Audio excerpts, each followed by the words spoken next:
This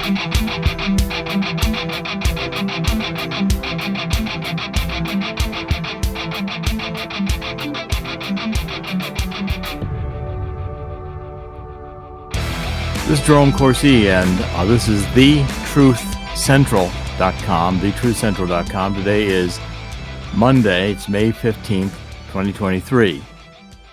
Let's get right into the stories we're covering today. There's quite a few we want to touch on.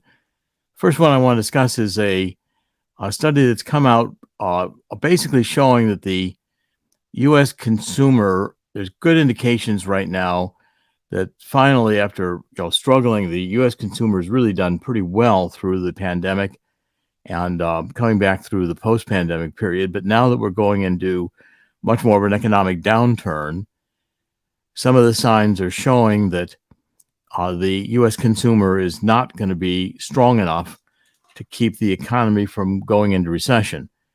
The key data is a near-record surge in credit card debt.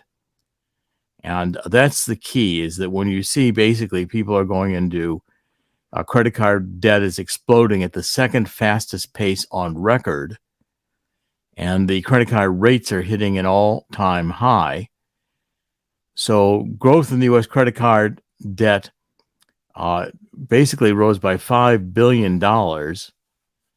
So that essentially we're looking at the second largest increase since April 2021. Basically we have to go back to the pandemic times to see this. Again, we had a recovery from the pandemic. The economy was getting going again. Now the government money has stopped. And so therefore, what we're seeing is the consumer is going to credit cards in order to sustain a standard of living. 1 month ago, basically when we looked at the Bank of America credit card spending data to predict the first post-bank retail sales crisis, we're seeing that the impact was mostly in the low end of the middle class, but not anymore. The most recent credit card and debit data reported by the Bank of America Institute shows that even in the higher income job market, the slowdown is starting to impact spending. So higher income group cohort is finally beginning to crack as well. So essentially what it means is that we're seeing layoffs across the economy, including in the higher income jobs.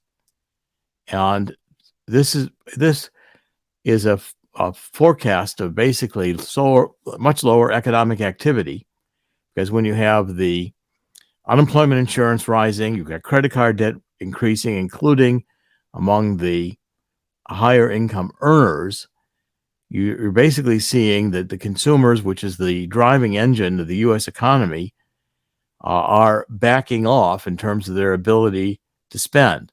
The number of unemployment benefit recipients among higher income households increased over 40% in April from the fairly low levels a year ago.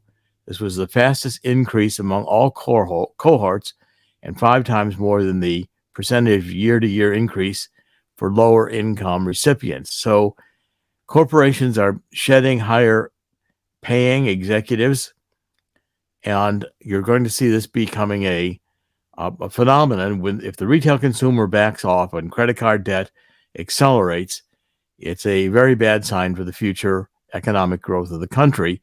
And we've been predicting here at the Truth Central that we are going to go into a very, very serious recession later this year. I think it's already started.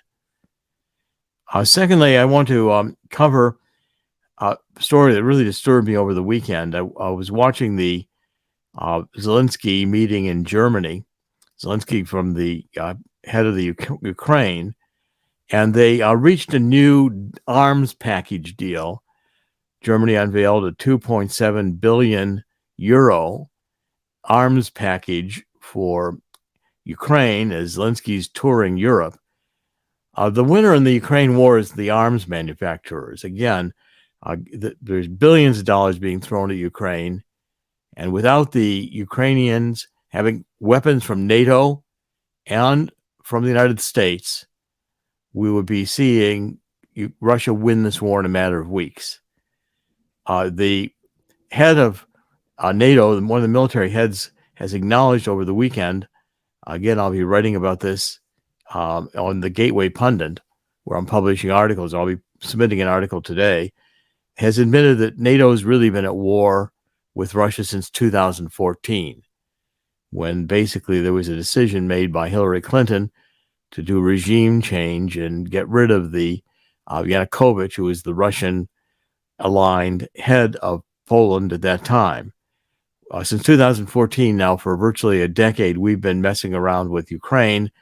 And finally, Russia began to just get tired of it and moved in, first took Crimea, then supported the separatists in the eastern part of Ukraine, in the Donbass region, who were fighting the Ukrainian army. Finally, Russia just invaded. But this arms deal is, again, giving a lot more weaponry and high-powered weaponry to Ukraine to perpetuate the fight.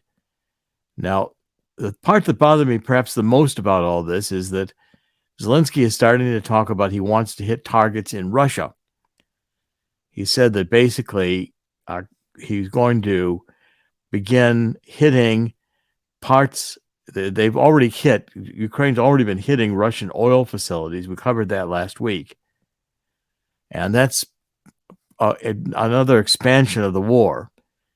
And Zelensky confirmed that basically he's thinking about bombing a pipeline that transfers oil to Hungary, who's a NATO member, and also using long-range missiles to hit targets inside Russia. Now, if Zelensky does that, this war is going to escalate. And Russia is not going to stand by and lose. Russia is going to take this extremely seriously. And I think Russia will respond with an escalation of the war on their own. Russia is already doing extremely well. Russia is controlling now the Black Sea and thinking about cutting off Ukraine's ability to ship corn and wheat through the Black Sea into the Mediterranean, into the Atlantic Ocean. This will again disrupt the food supply lines, as Ukraine has been sending that grain and corn up through Poland and undercutting the Polish market for grain. So again, this is major disruptions going on. We really have a war going on in Europe, and it's not been fully acknowledged by the American people that this could be the beginning of a World War III. And I see it getting more and more dangerous every time I view one of these articles. Chris, would you like to comment on this? Well, let's add to this that you mentioned that Zelensky wants to start hitting targets in Russia while he's trying to play defense in his own country. Essentially, what he's asking for is for the U.S. and the EU to jump into the war and not only help them with money, but find a way to help them with money and arms to counterattack, if you will, while playing defense. We all know how Russia is going to respond to this, and they're going to try to do something not only physically against Ukraine to pretty much run them over afterwards, but to destroy the West in other ways, whether it be economically or perhaps, again, this man has a legacy he wants to purport on the rest of the world after he passes on. Ego does play a part in this. He will retaliate in one way or another, and it could be dangerous. Putin's very dangerous, and he is, again, wanting to reestablish Russia as its imperial power in Europe, and he's doing it. By the way, we do now have gear. This is one of the first mugs. I really like the logo, and you can see the Truth Central logo. So, Chris, at the top of if they go to the homepage and the top black bar and click down the store, you can now see shop. It says shop, and if you click down, you can buy the Truth Central logo and hats, mugs, gear. I think you'll enjoy it, and we would certainly appreciate. I'd love to see this logo become a known logo throughout the country. It's I think the best logo I've ever had. It has the eagle and the flag. It's a great logo, and I'm very pleased to be doing the Truth Central every weekday. Let's go back to the news. There's a couple other stories on international that have drawn my attention. I have written, as many of you may know, I've written 3 books on Iran, the dangers of Iran. I'll get to that in a minute. First of all, I want to cover them in the order in which I posted them. First, Robert Kennedy. I've been watching Robert Kennedy very closely. And for those of you who have been watching the Gateway Pundit, you'll see I also am writing a new book on JFK. I have had the book out, Who Really Killed JFK. It was very well received. And Robert Kennedy's been talking about the CIA killing his uncle, John F. Kennedy, and his father, Robert Kennedy Sr. And he's right. My book says the same. I'm doing a new book with David Mantik on the X-rays, and we're going to be able to prove definitively, scientifically, that Jack Kennedy was hit from both the front and the back, and the X-rays are forged. This is going to be, I think, a blockbuster book. But what Kennedy is saying over the weekend, and I think he's right, is that he will beat Joe Biden in the primaries. That is, if Joe Biden ever gets to the primaries. I think Kennedy's going to be a surprising Democratic candidate. He carries the Kennedy name. He's got the Kennedy look. There's still a lot of people of my generations who remember the Kennedys. I was 17 years old when John Kennedy was assassinated. He was 10 years old. I'm about 7 years older than Robert Kennedy Jr. And he's saying in an interview, yes, he can win. And I think he can. His remarks are disruptive. He's questioning the pandemic. He's questioning Fauci. He's raising issues about the Democratic Party being on the wrong track. It's become the party of war, of censorship, of fear. He said in the 1970s, the middle class earned 62% of salaries. Today, it's 42%. And the super rich have gone from 29% to 50%. The middle class is being decimated. And these policies that the now neo-Marxists who have overtaken the Democratic Party are very, very destructive. I think that the party is going to hate that Kennedy is running because those that control the Democratic Party are the Obama neo-Marxists, and they are wanting to destroy America, which they're doing a good job of destroying America with open borders, with all the various things I've been writing about. And so I'm watching Robert Kennedy Jr.'s race very closely, and I don't agree with him on all things, although he's even on the climate kind of coming around and understanding the climate is another scam. Even the climate scientists don't believe the carbon dioxide is going to heat the earth dangerously. But the most recent interviews I've heard Robert Kennedy Jr. giving about the CIA, he's got down Oswald's involvement with the CIA. He's got down the involvement of his father, understanding that the CIA was out of control after the Bay of Pigs and was in fact playing games that Jack Kennedy was not in charge of as president. Kennedy wanted to break up the CIA. He should have done it before it decided to kill him. So again, I think this is something that's going to be a new subject on the agenda. And I think the Democrats are going to be blindsided by the fact that another Kennedy is rising in their ranks. And I think we'll do extremely well. The economy is, I'm saying again, economy is the central issue. And so for The Truth Central, I'm following the economy very, very closely. And then the international situation, which continues to be very, very disturbing.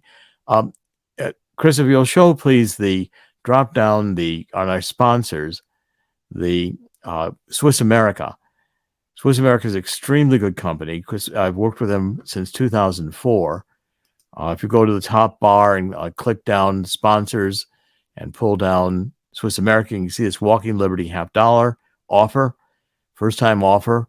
If you fill out the form, you can buy 250 of these coins at about what they're worth in terms of the silver content. They're about 90% silver. I really encourage you to talk to Swiss America. The dollar is going to be, there's de-dollarization going on with the BRIC nations. We've covered that extensively. The dollar is going to be continuing to collapse. Inflation has not been controlled by the increases of interest rates. And I recommend you get some gold and silver because it will preserve the purchasing power, the money you have in your pocket today. Those dollars are going to buy less and less. And if you have the gold is going to be worth more and more in terms of dollars. So you're going to be holding gold that in the future will take your dollars today and not have them depreciate, because the gold you hold will be worth more in terms of tomorrow's inflated dollars. Also, if you're thinking about wanting to put your IRA or your 401k in gold or partly in gold, Swiss America can help you do that. And for long-term gain, I think in the economics we're go through globally, it's a good idea to have some gold and silver. I solidly recommend that you contact Swiss America. Also on the website, and we're going to do a show later this week with Matt McMillan. Matt McMillan is going to be pulled down the McMillan Agency. He is going to be my son-in-law in August. He is experienced in insurance. He's a young guy, knows how to sell over the telephone and internet. But for annuities and universal life, annuities for retirement benefit, universal life for essentially plan completion, completing your investment plans with an insured policy that has the maturity value, that should be your life insurance. And annuities, that goes along with financial planning and life insurance. They work together to complete the plan. So if you should die, your family has the full value of the retirement account that was going to take you years to accumulate and reach. But both in annuities and mutual funds, annuities and life insurance products are going to be the safest. Mutual funds are going to be problematic because they're going to drop as the stock market drops. If you've got money in the stock market, I solidly, not giving investment advice, I'm just giving you economics analysis. Stock market is prone to having a massive crash at any time. Whereas insurance companies are guaranteed and their interest rates are higher. These are tax-deferred products. You don't pay tax on the interest earnings in an annuity or universal life until you take the money out. Now let's go back to covering a couple of issues here with Iran. It looks to me like the Biden administration, there's an article by a very respected an analyst this is on the Gatestone Institute, GATESTONE Institute.com. I recommend you subscribe for their articles. They're publishing almost every day. This is by Mahid, and it's Rafizadeh. And he's an Iranian, I believe. And let's see who you click it, and I'll tell you in a second. He's written an extensive number of articles in Iran. I recognize his name and follow him. He's saying essentially that what's happening is that the United States Biden administration is basically giving a green light to Iran to develop nuclear weapons. It says unacceptable to the U.S. government program, which makes the United States and its allies safer, provides funds to remediate the victims of terrorism, and generates income for the United States in a cost-effective manner, has been allowed to languish. We're not enforcing our sanctions to the full extent of the law. We're allowing Iran to expand its oil sales. The Revolutionary Guard continues to target U.S. citizens and service members, and also to export terrorism to the Middle East. We see now increasingly Israel is getting attacked by over 1,000 missile attacks, largely from Gaza, Hamas, which is a group that is supported and funded by Iran, and Hezbollah in Lebanon. And the Biden administration is not doing anything, essentially. The Biden administration is taking the same anti-Israel attitude that the Obama administration had. And John Kerry is still in the middle of this. John Kerry's always been in favor of giving Iran nuclear weapons. I opposed him on this in 2004. And I wrote my first book on Iran, Atomic Iran, in 2005, 2006. And I was predicting that Iran would have nuclear weapons and Iran would use those weapons to attack Israel. I've written 3 books on this. Well, Iran is right now exporting more than 1.5 million barrels of oil per day. That's about 80% of the oil they used to export before the sanctions. They're shipping a considerable amount of oil to Venezuela without either country facing repercussions from the Biden administration. The Biden administration has appeasement policies towards Iran. It's contributing to the regime's increased revenue. The major beneficiaries are the Revolutionary Guard, terrorist and militia groups, and of course the Iranian regime's nuclear weapons program. The sanctions under the mullah, this author is saying, have become superficial and largely cosmetic. The Biden administration appears to be turning a blind eye when Iran violates the sanctions, thereby allowing the regime to vastly increase its resources. Iran is stronger today than it has been since 2004.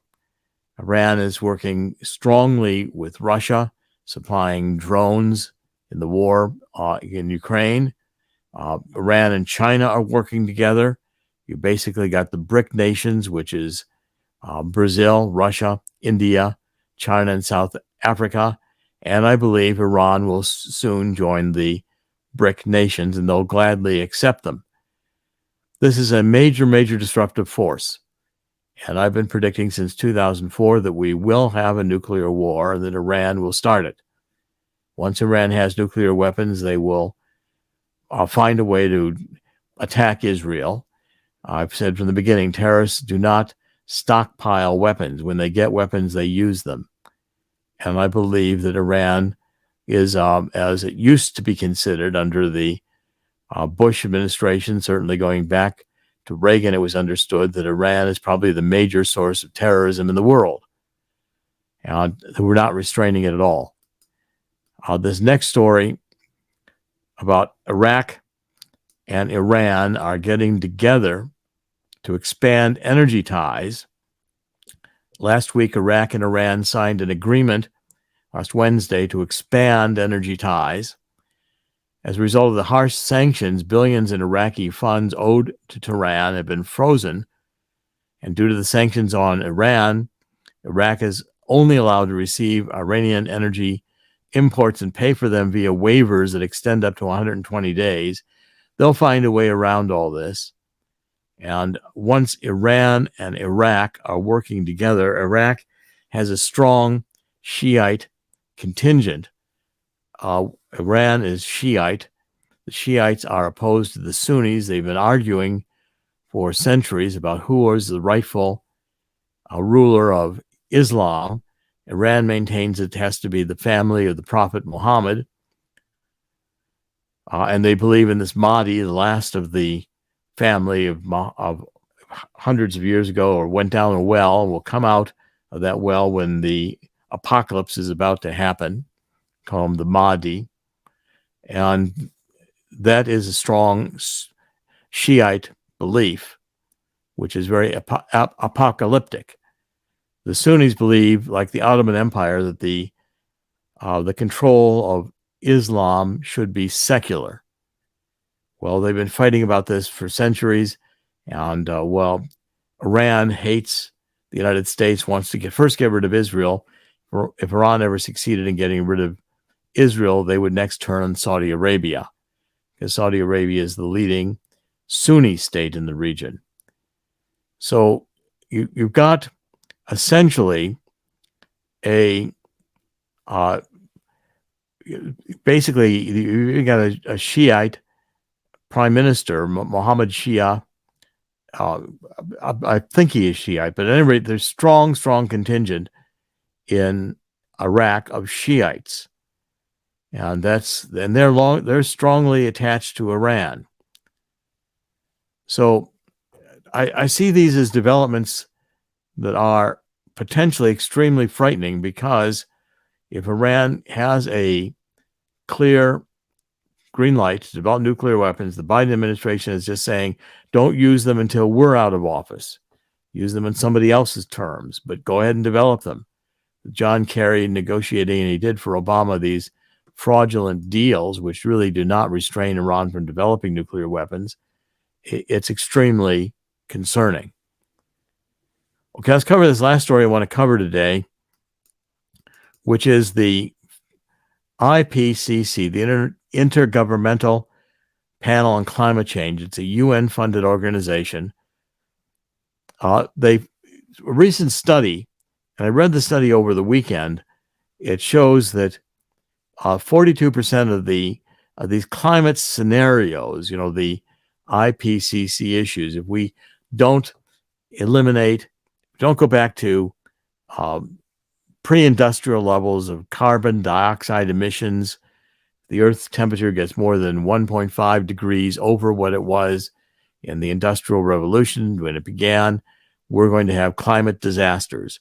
Well, what the study shows is that, and the UN actually does admit it in its 6th assessment report, so it's buried very deeply, but its dire predictions of climate disasters are based on low likelihood scenarios. In other words, scenarios even the IPCC says are unlikely to happen. Okay, it's because the real science of climate, the scientists know that carbon dioxide is not the driving factor of the Earth's temperature. It's really relatively unimportant in terms of global warming. The sun is far more important. The sun is our major source of light and energy, which the left seems to be unaware of. They think maybe it's a shining tree ornament up there in the sky. At nighttime, it gets dark. That's because, to the left, I want them to know that it's because the sun is not in the sky. Earth rotates. Well, okay, so at night, we would lose all the thermal radiation that came into the planet, absorbed by the Earth in the daytime. If we lost all of that at night, this would be a very cold place and probably uninhabitable. But the greenhouse gases retain some of that thermal energy from escaping back into outer space. Now, greenhouse gases are essential to us surviving on Earth, and carbon dioxide is a trace molecule in the atmosphere. It's almost unmeasurable. And 70% of all greenhouse gases are water vapor. I've written a book, The Truth About Energy, Global Warming, and Climate Change, in which I show you how ridiculous this IPCC theory is. The Earth is 4.6 billion years old. That's according to geological time. And for 80% of that time, the Earth was uninhabitable on the surface. There's no life. Precambrian period, because the Earth was too hot. It was too molten. There's a lot of carbon dioxide in the atmosphere. As the Earth began to cool, we began to have life on the Earth. And hydrocarbon fuels are not dinosaur soup. Hydrocarbon fuels have been on the Earth since the very beginning, because hydrocarbon fuels are basically the combination of hydrogen and carbon under intense pressure and heat, and it's in the presence of a catalyst like iron oxide. The formulas are there. I show you the formulas. They were developed in the Weimar Republic in Germany prior to World War II, and Germany produced synthetic oil using these chemical formulas. I show you the formulas in the book. I'll probably take all the writings I've done over the years on abiotic oil and make them a single book this year. But the point is, we had little ice ages when the sun was dormant. One occurred during the Napoleonic era, when Napoleon's troops froze coming out of Moscow. George Washington crossing the Delaware, you see these big ice flows. Well, the Delaware doesn't freeze like that anymore. The sun was in a dormant period of time. Our orbit around the sun is elliptical. We get to the far most elliptical point. About every 100,000 years, we have an ice age. It doesn't matter how much carbon dioxide there is in the Earth's atmosphere. This is simply a neo-Marxist plan to scare everybody. And I'm seeing increasingly articles coming out where people are acknowledging that the carbon dioxide is not that important in terms of, and all the things we're doing. This is really designed to destroy capitalism. It's a neo-Marxist agenda. They don't want us to have dishwashers. They want you to use electric vehicles, which are expensive, cost thousands of dollars if you're in an accident to repair them. Batteries corrode and catch fire. Batteries use rare earth minerals, which have to be dug up with hydrocarbon fuels. The electricity has to be provided by hydrocarbon fuels. This thing is completely a hoax.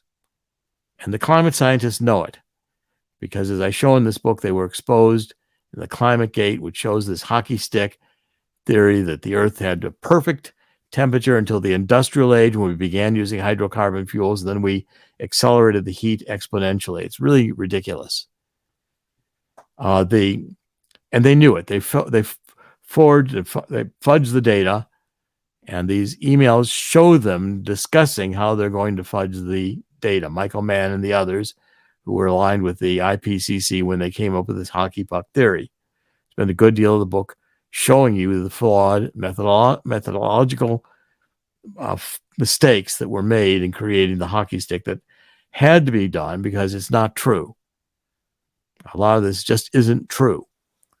But again, truth doesn't seem to matter in this age of disinformation, except to those of us who understand that the abandonment of truth for narratives is the first step into dictatorship.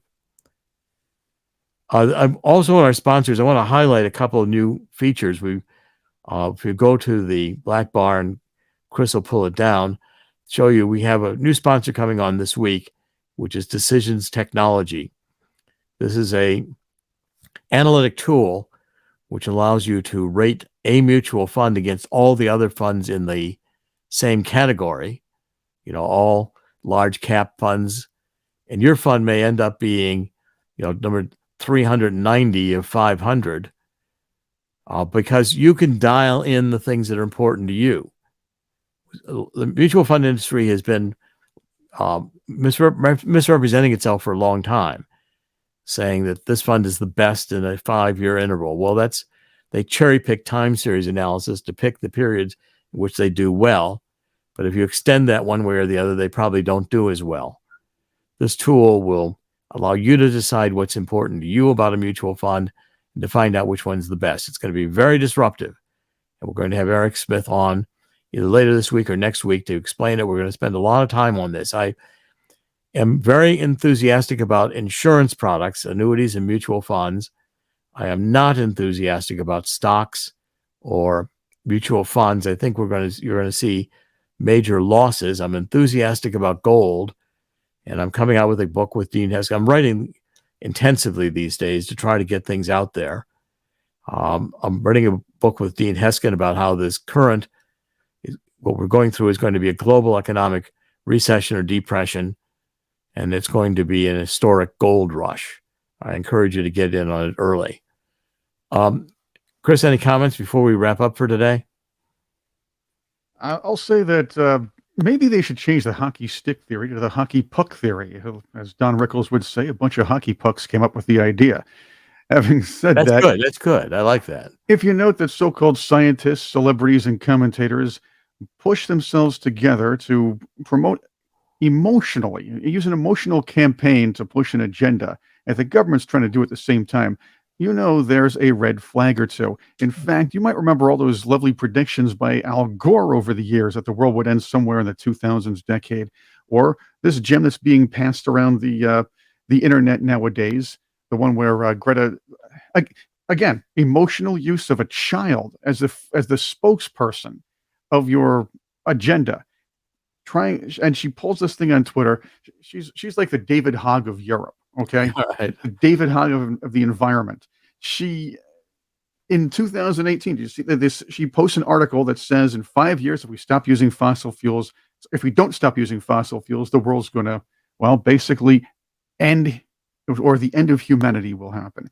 This is how they're trying to scare people into compliance. If you can't force them into compliance, scare them into compliance. Well, the irony of this is that the people behind this global warming agenda are Malthusians. They think there's too many people in the world. They're using the neo-Marxism, and they're doing everything they can to indoctrinate our children in the schools. This whole agenda, critical race theory agenda. And the end of the planet, the depopulation, the killing of billions, is what these World Economic Forum oligarch globalists think that they can achieve. They want the world to be a lot better if it weren't for so many people. They want to get rid of the useless people and have it be the super rich, the John Kerrys with their jets and their machines, living comfortably, exploiting for themselves the Earth's resources. Forget about all the human beings in India and China. They don't care about human beings. They don't see God as important. We're in a godless era, and it's an era of lying and disinformation, and their children are getting frightened intentionally in the schools in order to believe the sexual agenda and to be hysterical over a climate agenda. And in the meantime, they're telling us they're re-engineering society. So, you'll have 15-minute cities. You can't go out. You have to walk. You have to use electric vehicles. Can't use dishwashers. We have to shut down coal plants. These are all destructive ideas. And they're going to, in fact, the modern industrial society depends on the ability to have cheap energy, and it's plentiful and it's available, and we won't run out of it anytime near soon if we use hydrocarbon fuels. I think that's been the lesson of the past 20 years. And for the past 20 years, I've been making these arguments. And I think right now we're into a political correctness where attempting to even refute this argument, if you don't buy into the lie, you're a conspiracy theorist, and they try to demean you, which they've been doing to me for 20 years. Tried to put me in prison with Mueller, offered me, the Russian collusion deal with Trump. I was offered a plea deal. They want me to plead guilty, or they were going to indict me and make me be in prison a lot longer. I refused to take the plea deal. I wasn't going to stand before a judge and lie to stay out of prison. I wasn't going to swear to God something I knew to be untrue. Well, they never indicted me. And I think we're going to have more people standing up courageously and saying, the emperor has no clothes. This is nonsense. So this is Dr. Jerome Corsi. In the end, God always wins. God will win here too. It may look dark, maybe a tough struggle, but the truth central. We're going to try to give you the truth about what's going on. The debt ceiling, by the way, they'll play this kabuki game of, and then they'll just increase the debt ceiling because the Republicans will cave in. Republicans are uniparty. They're Democrat light, and they're making money just like the Democrats are making money. Washington's all become about making money for the politicians and forget about the people. Dr. Jerome Corsi, in the end, God always wins. God will win here too, but we've got to bring God back into our lives and back into our country. 2 Chronicles 7:14. I encourage everyone to read it and pray on it. So thank you for joining us. Today is Monday, May 15th, 2023, thetruthcentral.com. We're broadcasting every weekday. We'll be back tomorrow. Thank you. God bless.